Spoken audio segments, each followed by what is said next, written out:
কবি বলেছেন, ভারত আবার জগৎ সভায় শ্রেষ্ঠ আসন লবে। মোটামুটি এই বক্তব্যের কাছাকাছি কিন্তু আমরা পৌঁছতে চলেছি, অনেকটা এগিয়েও গেছি। তার কারণ বলি, আজকে কিন্তু ভারতের ইতিহাসের অন্যতম একটা গৌরবের দিন। তার কারণ হচ্ছে, আজকে ভারতের প্রধানমন্ত্রী নরেন্দ্র মোদী নবভবন, যেটা নালন্দা বিশ্ববিদ্যালয়ের নবনির্মিত যে ভবন, সেই ভবনের উদ্বোধন করলেন। সেই নালন্দা বিশ্ববিদ্যালয়, সেই আর্যভট্ট, সেই শিলভদ্র, সেই হিউয়েন-সাং, এই সমস্ত বিশ্ববিখ্যাত জ্ঞানী গুণী সাধকদের যে শিক্ষা ক্ষেত্র, যে সাধনা ক্ষেত্র, সেই নালন্দা বিশ্ববিদ্যালয়, যেখানে ছিল 9 লাখ বইয়ে ঠাসা পৃথিবীর সর্ববৃহৎ লাইব্রেরি।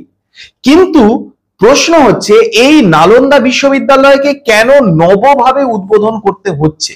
কেন নালন্দা বিশ্ববিদ্যালয়, সেই প্রাচীন ভবনটা, সেই প্রাচীন বিশ্ববিদ্যালয়টা এখনো পর্যন্ত ভারতবর্ষে নেই? কেন তাকে নতুন করে আবার সাজিয়ে তুলতে হচ্ছে? তার মানে এই নালন্দা বিশ্ববিদ্যালয় নিশ্চয়ই ধ্বংস করা হয়েছিল। কে ধ্বংস করেছিল? কেন ধ্বংস করেছিল? সব বলবো এই গুরুত্বপূর্ণ প্রতিবেদন শেষ অবধি দেখুন। আমি দীপেন্দু, দ্য নিউজ বাংলায় আপনাদের স্বাগত জানাই। ইতিহাস থেকে জানা যায় যে নালন্দা বিশ্ববিদ্যালয় 4র্থ শতাব্দীর শেষের দিকে অথবা 5ম শতাব্দীর শুরুর দিকে প্রতিষ্ঠিত হয়, যা ছিল তক্ষশিলার পরেই বিশ্বের সর্বাধিক প্রাচীন বিশ্ববিদ্যালয় ও বিশ্বের প্রথম আবাসিক বিশ্ববিদ্যালয়। গুপ্ত রাজবংশের প্রথম চন্দ্রগুপ্ত অথবা সমুদ্রগুপ্ত এই বিশ্ববিদ্যালয়টা প্রতিষ্ঠা করেছিলেন বলে মনে করা হয়। নালন্দা বিশ্ববিদ্যালয় এখন কোথায় আছে আমরা সবাই জানি, বিহারের রাজগীরে। এই যে নালন্দা, এই নালন্দা শব্দটার অর্থ কি? নালন্দা শব্দের অর্থ হচ্ছে দানে অকৃপণ, অর্থাৎ যে অকৃপণ ভাবে দান করে যেতে পারে। আর বাস্তবিক ক্ষেত্রে নালন্দা বিশ্ববিদ্যালয়ে তাই ছিল। বিদ্যাদান আর বিদ্যা বিতরণে নালন্দা বিশ্ববিদ্যালয় কিন্তু সত্যি অকৃপণ ছিল। মাঝামাঝি সময় নালন্দা বিশ্ববিদ্যালয় বৌদ্ধ সম্রাট দ্বারা এবং শেষ পর্যায়ে পাল রাজাদের দ্বারা পরিচালিত হয়। জানা যায় নালন্দা বিশ্ববিদ্যালয়ের পুরো কমপ্লেক্সটা লাল ইটের চওড়া উঁচু দেওয়াল দিয়ে সুরক্ষিত ছিল। আর এই পুরো বিশ্ববিদ্যালয়ের এরিয়া ছিল 15 বর্গ কিলোমিটার। ভাবতে পারছেন, সেই যুগে, আজ থেকে প্রায় 1500 বছর আগে বানানো এইরকম একটা বিশ্ববিদ্যালয়, সেটা এত বিশাল, এবং সেখানে বিশ্বের সমস্ত দেশ থেকে জ্ঞানী গুণী মানুষরা আসতেন। নালন্দা বিশ্ববিদ্যালয়ের যে প্রতিষ্ঠা, সেই প্রতিষ্ঠার সময়টা একটু খেয়াল করুন। 420-30 সালের দিকে, যখন সারা পৃথিবীতে ধর্ম শিক্ষা বা পারিবারিকভাবে শিক্ষা লাভের বাইরে তেমন কোনো প্রাতিষ্ঠানিক শিক্ষা শুরুই হয়নি, ঠিক সেই সময় নালন্দা বিশ্ববিদ্যালয় প্রায় 10,000 ছাত্র এবং 2000 শিক্ষক নিয়ে রীতিমতো কিন্তু সুপ্রতিষ্ঠিত। নালন্দা বিশ্ববিদ্যালয়ের সবচেয়ে ইন্টারেস্টিং জায়গা ছিল এই বিশ্ববিদ্যালয়ের যে লাইব্রেরি। হাজার হাজার পবিত্র ও বিরল শাস্ত্রের জন্য এই লাইব্রেরিটা নিজেই একটা আলাদা কমপ্লেক্স হিসেবে ছিল। মনে করা হয় নালন্দা বিশ্ববিদ্যালয়ে প্রায় 9 লাখের উপর বই ছিল। ভাবতে পারছেন, এই 9 লাখ বই সমস্ত কিছু কিন্তু ধ্বংস করে দিয়েছে। কে ধ্বংস করেছে? এই প্রতিবেদন শেষ অবধি দেখুন, সব বলছি। ওই সময় নালন্দা বিশ্ববিদ্যালয়ে কি কি পড়ানো হতো সেটা দেখুন। শব্দবিদ্যা, হেতুবিদ্যা, চিকিৎসাবিদ্যা, দর্শন শাস্ত্র, ধর্মশাস্ত্র, বৌদ্ধ ধর্ম, জ্যোতির্বিজ্ঞান, গণিত, শরীর তত্ত্ববিদ্যা, সঙ্গীত, চিত্রকলা, এতগুলো বিষয় ওই নালন্দা বিশ্ববিদ্যালয়ে কিন্তু পড়ানো হতো। যে পশ্চিমের দেশের যে বড় বড় বিশ্ববিদ্যালয়গুলো, সেইগুলো কখন প্রতিষ্ঠিত হয়েছে? কায়রোতে আল আজহার ইউনিভার্সিটি প্রতিষ্ঠিত হয় 972 সালে, যা নালন্দার প্রতিষ্ঠার প্রায় 550 বছর পরে।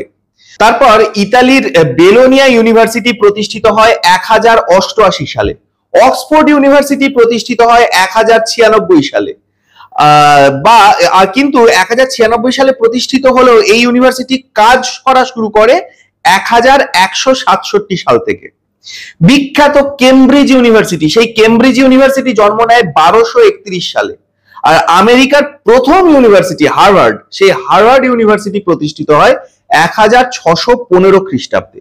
তার মানে ভাবুন, এই সমস্ত বিশ্বের সমস্ত এই বিশ্ববিদ্যালয়গুলো, এইগুলো কিন্তু প্রতিষ্ঠিত হওয়া শুরু হয়েছে নালন্দা বিশ্ববিদ্যালয় প্রতিষ্ঠিত হওয়ার 500 থেকে 1000 বছর পরে, কিন্তু সেগুলো এখনো পর্যন্ত কিন্তু সমান আধিপত্য নিয়ে সেখানে বিরাজ করছে। কিন্তু অদ্ভুত ব্যাপার, আমাদের ভারতের দুর্ভাগ্য, ভারতীয়দের দুর্ভাগ্য যে আমরা বাঁচাতে পারিনি নালন্দা বিশ্ববিদ্যালয়কে, যেটা কিনা বিশ্বের প্রাচীনতম বিশ্ববিদ্যালয়গুলোর মধ্যে একটা।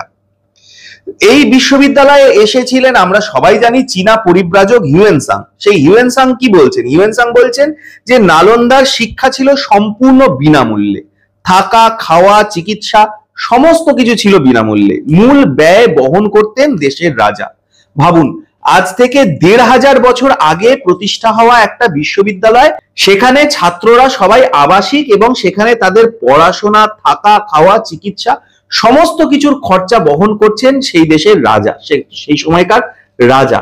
ভাবুন কতটা উচ্চ মানসিকতা ছিল আজ থেকে 1500 বছর আগের ভারতীয়দের।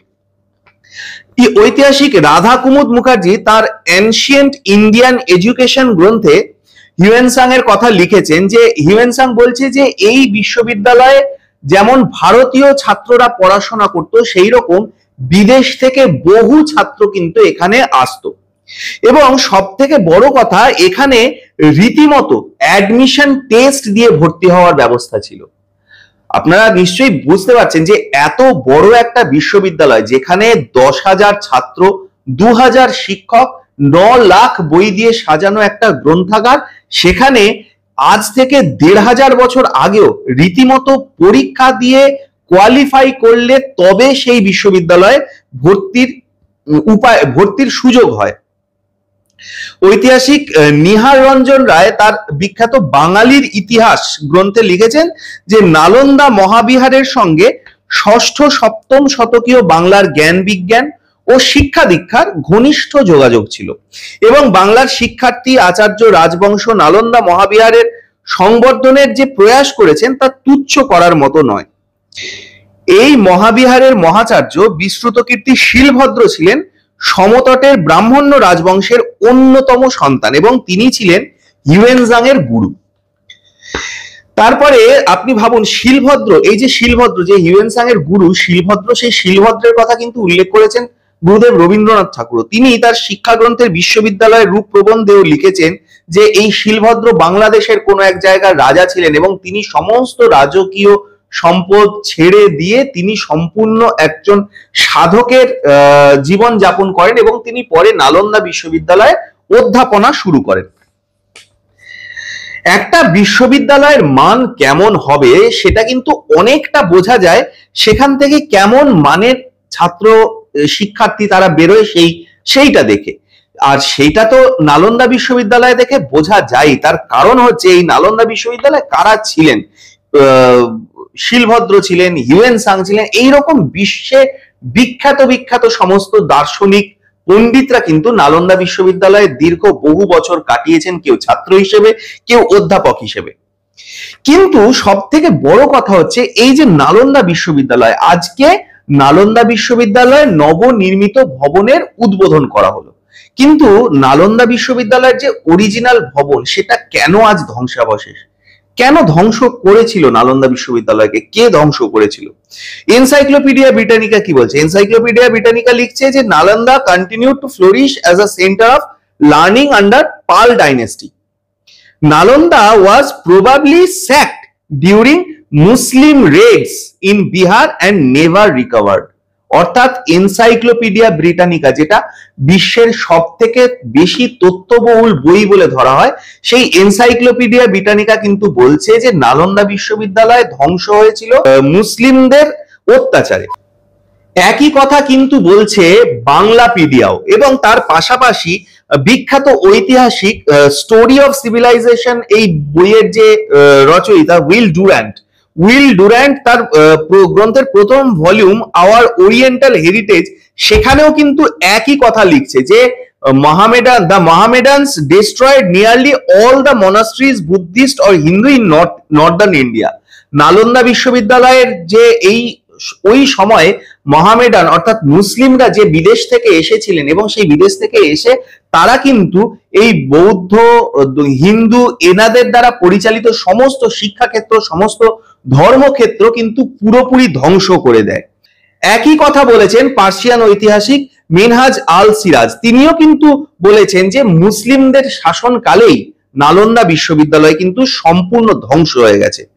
তিনি আরো লিখেছেন যে when that victory was effected, Muhammadi Bakhtiyar returned with great booty and came to the presence of the beneficent sultan। তার মানে বুঝতে পারছেন যে সরাসরি ওই পার্সিয়ান ঐতিহাসিক মিনহাজ আল সিরাজ তিনি কিন্তু সরাসরি মোহাম্মদ বখতিয়ার খিলজির নাম নিচ্ছেন, যিনি এই যার নেতৃত্বে ধ্বংস করা হয়েছিল এই নালন্দা বিশ্ববিদ্যালয়। এই নালন্দা বিশ্ববিদ্যালয়কে কিন্তু সম্পূর্ণভাবে আগুনে পুড়িয়ে দেওয়া হয়েছিল এবং এই নালন্দা বিশ্ববিদ্যালয়ের সব থেকে বড় যে সম্পদ তার লাইব্রেরি, সেই লাইব্রেরিতে ছিল যে 9 লাখ বই। 20 থেকে 25 দিন ধরে নাকি সেই বইয়ে আগুন জ্বলেছিল, টানা 20-25 দিন ধরে সেই বইয়ে আগুন জ্বলেছিল এবং পুরো এলাকা নাকি ছাইতে ভরে গিয়েছিল। ভাবুন একবার কতটা নৃশংস, কতটা নির্দয়, কতটা অমানুষ হলে এই বখতিয়ার খিলজি এইরকম বড় একটা শিক্ষা কেন্দ্র যেটার সঙ্গে কিন্তু রাজনীতির কোনো সম্পর্কই নেই, যেখানে মানুষ যায় কেবলমাত্র জ্ঞান আহরণ করতে, সেই রকম একটা শিক্ষা কেন্দ্র পুরো ধ্বংস করে দিয়েছে। এই নালন্দা বিশ্ববিদ্যালয় আজকে যদি ধ্বংস না হতো তাহলে কে জানে এই যে নালন্দা বিশ্ববিদ্যালয় আজকে হয়তো বিশ্বের 1 নম্বর বিশ্ববিদ্যালয় হিসেবে সুপরিচিত হতো। যে বিদেশে আমরা পড়ার জন্য আমাদের বাড়ির ছেলে মেয়েরা যায় বিদেশে পড়াশোনা করতে, অক্সফোর্ড ইউনিভার্সিটি, কেমব্রিজ ইউনিভার্সিটি, তখন হয়তো বিদেশ থেকে বহু ছাত্রছাত্রী আসতো আমাদের দেশে নালন্দা বিশ্ববিদ্যালয়ে পড়াশোনা করার জন্য, যেটা সে যুগে কিন্তু হয়েছে। সেই সময় গোটা পৃথিবী থেকে, বিভিন্ন দেশ থেকে বহু ছাত্র কিন্তু এসেছে নালন্দায় পড়াশোনা করতে। ভারতের প্রধানমন্ত্রী নরেন্দ্র মোদীর একটা বিষয় সব থেকে ভালো কি জানেন তো? ভারতের প্রধানমন্ত্রী নরেন্দ্র মোদী এই একটা বিষয় নিয়ে, এই যে ভারতবর্ষের যে পুরনো গৌরব, পুরনো ঐতিহ্য, সেই পুরনো গৌরব, পুরনো ঐতিহ্যকে কিন্তু পুনরুদ্ধার করার রীতিমতো ক্রমাগত প্রচেষ্টা করে চলেছেন এবং তিনি অনেকাংশে সেটা সফল।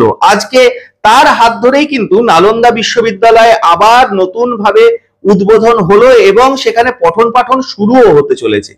তার মানে ভাবুন, এই যে নালন্দা বিশ্ববিদ্যালয়, যেটা এক সময় বিশ্বের শ্রেষ্ঠ বিশ্ববিদ্যালয় ছিল, সেই বিশ্বের শ্রেষ্ঠ বিশ্ববিদ্যালয় হয়তো আগামী দিনে হতেও পারে, হয়তো আবারও 9 লাখ বই দিয়ে সাজানো একটা পৃথিবীর সব থেকে বড় গ্রন্থাগারও নিশ্চয়ই হতে পারে।